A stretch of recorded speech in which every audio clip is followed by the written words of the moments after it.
Welcome to Intoxication Station. I'm Raymond, and today we're going to talk about St. Augustine Distillery, located in St. Augustine, Florida. I must say, I was beyond impressed with the overall layout, historic nature behind the building, and overall the general location was just fantastic all across the board. When you pull into the driveway of the St. Augustine Distillery, you're greeted by a building that's period correct to the area, which, for those that don't know, St. Augustine is one of the oldest inhabited cities in the United States, dating back to the 1600s, I believe. If you want to correct me on that, go ahead and comment down below. But it's such an amazing place to go to. 'Cause not only do you have the historic nature of the area, you have the historic nature of the building, parking lot. Parking was plentiful at the time that we got there, which key to that is making sure to get there at an early time. By the time the team and I arrived to St. Augustine, we were there at around 10:30 a.m. So a little early, but doors do open up at 10. So if you are visiting in the area or if you want to make a quick jaunt over there, definitely a great place to check out. Once you walk into the building, there are different tours that you can do of the distillery. The most expensive was $600, and with that, you get to explore the entire facility itself, where the mash is, where they distill, the full process behind the bottling and whatnot. And being at Intoxication Station, we do not have an unlimited budget, but they do have a free option, or I should say a free tour, that allows for several tastings along the way, which is a great thing to do and a great thing to have at a distillery. Now, upon entrance, you are greeted at a check-in counter where you do get wristbanded to make sure that you're supposed to be there, because there is a restaurant affiliated with that, and I'll get to that in a little bit. But when you're greeted up front, the first place that you go to is a first tasting area before you go into the barrel house. And at the first tasting area, you do get several samplings of different bourbons that they have up there, and they're all just so good. A little nuttiness, a little sweetness behind them, definitely more of a nasally heat that goes behind it. That's been pretty indigenous with majority of the places within the state of Florida. Just because we do have an extended heated season, it is going to bring a little bit more heat to the bourbon as well too. But after that, you go over to the barrel house, and the smells off of that were just amazing, to say the least. In the barrel house, you smell all the different flavors that are in the room itself, from all the different oak barrels, from all the different cherry barrels, the mash that's working itself in the background. Just everything about it is very pleasant to the senses. Would, if anything, if they had a candle that smelled like the barrel house of St. Augustine Distillery, 100% would get one, especially an air freshener. It's such an overall pleasant experience to walk in there, see all the barrels on the different racks, and just get the full sense of what's going on in there.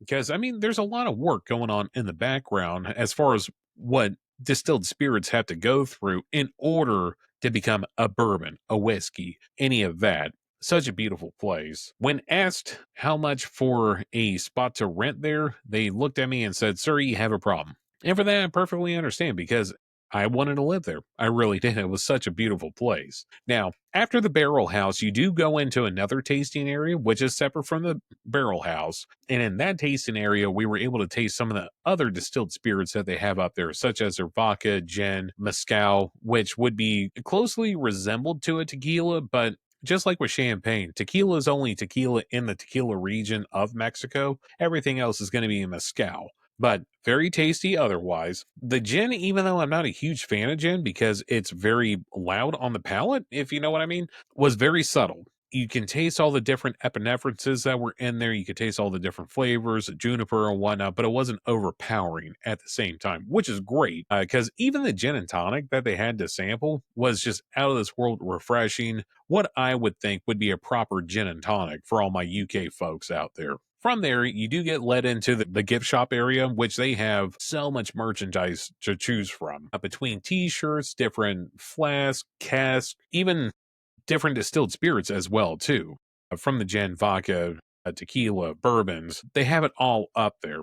And it's really a pleasant place to go into because it's so much on the eyes to look around and see what all they have available. And they also have sampling in there as well too, where I've had by far one of the better old fashions that I've ever tasted. Granted, it was only a little bit, but you only need a little bit to get a good understanding on what a good old fashioned is. Fortunately, since it was early in the morning and we were in a bit of a time crunch to get over to the Battle Bros events down in Daytona. We were in St. Augustine. But since we were in a bit of a time crunch to get down there, we did hop upstairs. And upstairs, they do have a restaurant called the Icehouse. Now, a little bit of history behind that. Commercial refrigeration was a major part of society, i.e., you have a refrigerator in your home right now, I would hope. You had to go and purchase ice and put it in an ice box in order to keep all your food and everything cold, well preserved, and what have you. That's what the ice house started as originally back in ye olde times. And over the years, it has evolved into a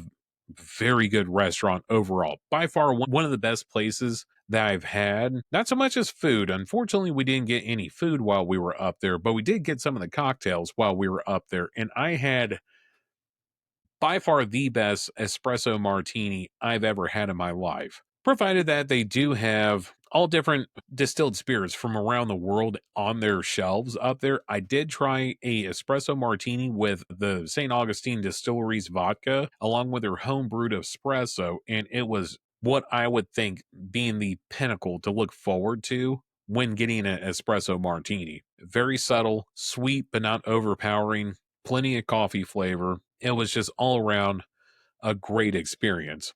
On top of that, they also had all you can drink mimosas, different breakfast cocktails if you want to call them that. And they have a very extensive selection of distilled spirits from around the world in general. All in all, great experience. The restaurant's not very friendly to people that are in wheelchairs though. So definitely keep that in mind. Historic building goes along with historic monuments of its time. And when greeted at the base, you can see the full liquor rack.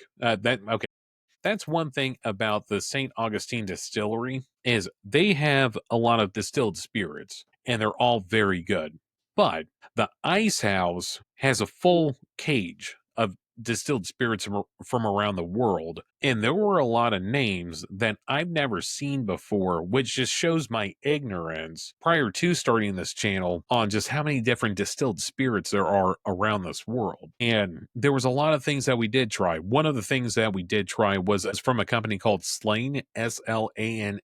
And their claim to fame is they take all the Irish whiskeys within Ireland and they buy a barrel from each one. And in doing so, they'll blend all those barrels together, um, however many so that there are, to make a proper Irish whiskey. And it is very subtle. It doesn't burn on the way down as a proper Irish whiskey should. And it is as smooth as silk on the way down. No heat whatsoever, from what I remember. Neat either way that you get it. It's going to be a delicious distilled spirit. I would like to make a trip back up there in order to try the food at the ice house because from what I did see from all the patrons that were up there at the time, all their food looked fantastic. Yeah, being that we review restaurants, distilleries, and breweries as well too, that is one thing I would like to check out at some point or another. And there were a couple of places that we did miss when we were up there, only because of the time crunch that we were under. There's so many places to choose from while you're up there. So if you ever find yourself within a close drive or in St. Augustine, definitely one of the places to check out is going to be the St. Augustine Distillery. There's so much to offer there. There's a lot of history. Next time I do find myself up there, I am going to pay for one of the tours and get a full experience to what a proper distillery has to offer. And with that, we do appreciate your viewership to the channel. If there's a place that you would like for us to review that we haven't seen so far, please email us at intoxstat.info@gmail.com, and we'll make sure to add it to the ever-growing list of places that we need to review. Also, if you are a business that would like to have a one-on-one interview with us, doesn't matter what industry it is, it could be plumbing, HVAC, framing, even batteries, who knows? If you think that this channel is going to be the right fit for your viewership, by all means, email us at the same email at intoxstat.info@gmail.com, and we'll plan on an interview with you, whether it be online or in person. It's going to be up to you. My name is Raymond with Intoxication Station, and we'll see you on the next one.